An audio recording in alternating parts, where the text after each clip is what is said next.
What up, Fight World? It's your boy Ego back with some more boxing. Just got off work. The PlayStation 4 is among us.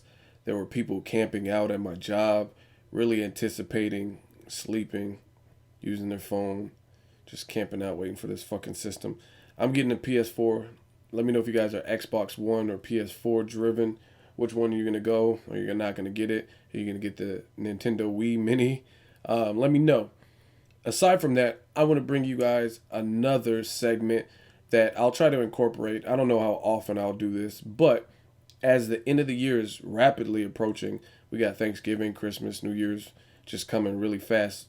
I can't believe how fast this year's going. I want to introduce something called Ego's Disappointments, and it's really self explanatory. I'm going to talk about shit that has disappointed me this year in the sport of boxing. I know it's not the end of the year, so there might be other shit that continues to disappoint me, but I'll go from this point on. So as far as November 14th, 2013, these are the things that have disappointed me. Initially, I was going to make this list and I was going to put it in order of my number one disappointing thing, but I didn't want to do that because it was going to take forever. So I'm just going to fucking laundry list them, and I'll give you an explanation as to why I was disappointed by whatever action, whatever situation it was. Without further ado, let's get right into it. So, Kell Brook versus Devon Alexander, that fight not happening.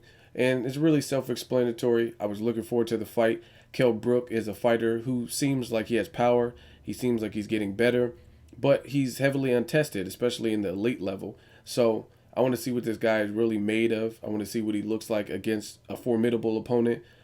Carson Jones beating Sinchenko, they're solid wins, but they're not that impressive to me.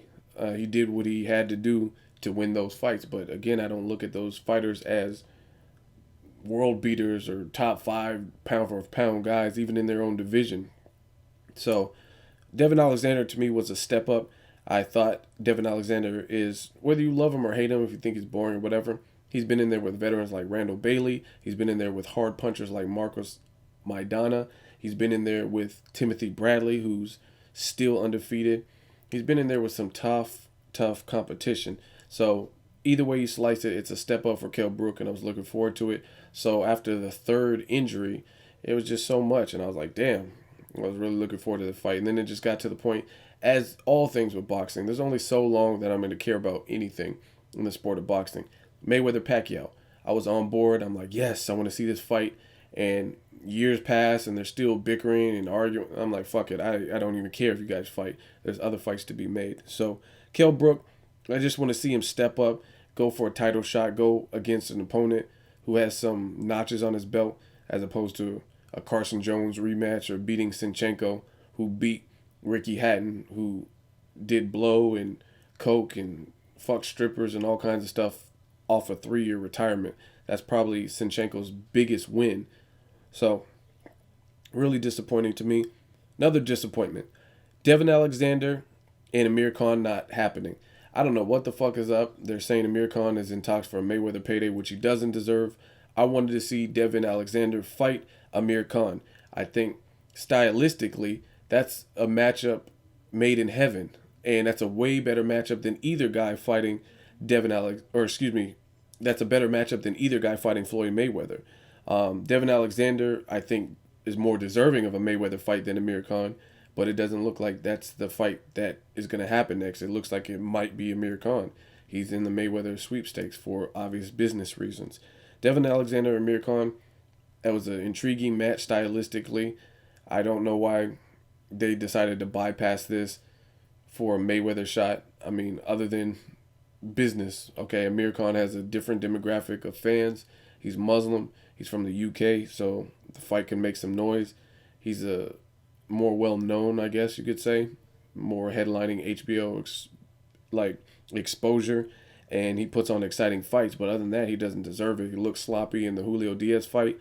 He fought Carlos Molina, who moved up from 135 and had no punching power, and he got knocked out by Danny Garcia before that, and before that he lost to Lamont Peterson. So I don't think he deserves a Mayweather payday, but boxing is a business. Another disappointment. David Haye versus Tyson Fury, that fight being postponed or pushed back Who knows if it'll happen in 2014. Boxing is a sport where some of the best fights, it if they don't happen when they're supposed to happen, you may never get them. I wanted to see Eric Morales and Juan Manuel Marquez in their prime. Then that fight just, for whatever reason, was never made. Now I don't even want to see it because Eric Morales got twirled around by Danny Garcia and knocked the fuck out. He's just way past his prime. Marquez got outboxed by Timothy Bradley, so it doesn't really make sense to see the fight now. But in the prime, I would have loved to have seen that fight. Other fights like Juanma Lopez versus Yuriorkis Gamboa, I would have loved to see it. Now the fight doesn't make so much sense because Gamboa hasn't looked as exceptional as he did before, and definitely Juanma Lopez hasn't. So as far as David Haye and Tyson Fury, I was just really amped up. It was one of the top 5 fights that I wanted to see this fall, this year. And it got pushed back. So who knows if it'll actually transpire in 2014. I will not hold my breath. Speaking of Gamboa, that's another disappointment. Yuriorkis Gamboa as a whole. Yuriorkis Gamboa went from being regarded as baby Tyson to inactivity. He was supposed to fight Brandon Rios, which was a fight I was dying to see at the time.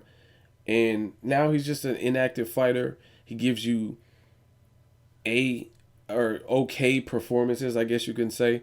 The Darlis Perez, he looked good in the first 2 rounds or first couple of rounds. And as the fight tailed on, he let Perez get back in the fight. This is a guy that you have tons more of experience than. And you have more punching power. You're supposed to have more everything. More speed, more like determination, more grit, more grind. And you let him back in the fight. Gamboa is an exciting fighter, but he just hasn't looked that impressive in his last 2 fights. He goes up in weight. They were also talking about an Adrian Broner fight versus Gamboa, and it doesn't look like that matchup makes as much sense because Gamboa looks like he fights to his competition. So it could be a good match. I don't know because Gamboa sometimes looks suspect. He looks like he has a lack of drive, like he doesn't want to be there. So I don't know. I'm just overall disappointed with Yuriorkis Gamboa, really based on his performances and his inactivity. Again, anybody with the moniker Baby Tyson, I expect a lot. I expect some explosiveness, you're supposed to be a Mack truck. You're supposed to be a freight train. And he just hasn't looked like that in recent fights. Speaking of Gamboa, another disappointment, his promotional team, SMS Promotions. Now, initially, Floyd Mayweather and 50 were supposed to do the money team, TMT Promotions, together. He went to jail. Everyone knows Mayweather went to jail. They had a falling out, and they kind of parted ways, weren't really close anymore. 50 started his own brand, his own promotional outlet called SMS Promotions. And I'm like, okay, he's going to make some noise. I heard him going at Oscar De La Hoya, and it looked like he was really coming to shake the game up. But I've just been overall disappointed with SMS Promotions as a whole. Their top fighters, Billy Dibb, he lost to Gradovich convincingly in their fight, so he was no longer a titleist. As I mentioned in the last disappointment, Gamboa has looked subpar. He hasn't looked special to me anymore, and he moved up in weight, and he just doesn't look as exciting or as determined. And overall, I just haven't been impressed with the level of activity for SMS promotion fighters. The Durrells, or I don't know if both Durrells are signed to him. I don't know if they have any real champions on their stable. I just haven't been thrilled. I thought SMS Promotions was coming to shut it down and put on these great fight cards. Realistically, the best fight cards I've seen have been Top Rank, Golden Boy, and K2 Promotions, if anything. And I can't remember SMS Promotion fight or fight card where I was just like, this is the best fight I've, this is, this is the one. So disappointed with 50 and SMS Promotions. I thought they would be making some more noise.